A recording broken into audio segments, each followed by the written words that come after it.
that, again, is that something that we can prevent as humans, or is that something everybody has to deal with at some point? I think everyone has to deal with it. I've seen it, like, I don't know, like in movies or maybe in real life, like where I'm just gonna use the man for example. Like he, they started off in the ground. They started off on the ground level, and they were both like riding for each other, hustling. And Two then dudes. no, Oh, a male and a female. And then the man, let's say he comes up, and he's like, all of a sudden he becomes a figure of interest, and looked VIP. looked upon as, a man of respect. And then he's like starting to look good, and then he got the girl who hasn't done anything, just being there for him, I guess. And then a lot of times people like that get a divorce, and then he ends up upgrading his wife or his girlfriend for someone who's more on his level at that moment. It's like just like a hierarchy thing, like to find your match, like, Vibration, vibrationally, frequency. Yeah.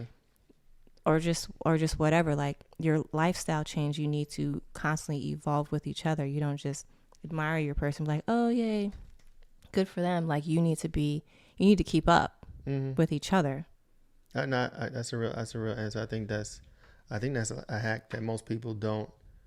I feel like a lot of people get complacent and stagnate, and that's fine. But if your partner isn't that same type of person, it can get bad really quick, really fast.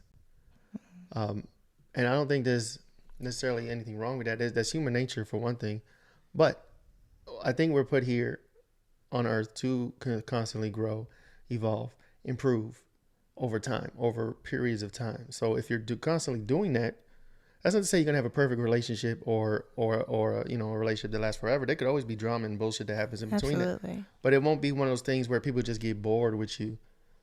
I think that's some of the things that can happen out there. So that was the question he had. Shout out to Ty for a super dope question. I didn't think about it, but we got the answer here. I think that's a dope answer.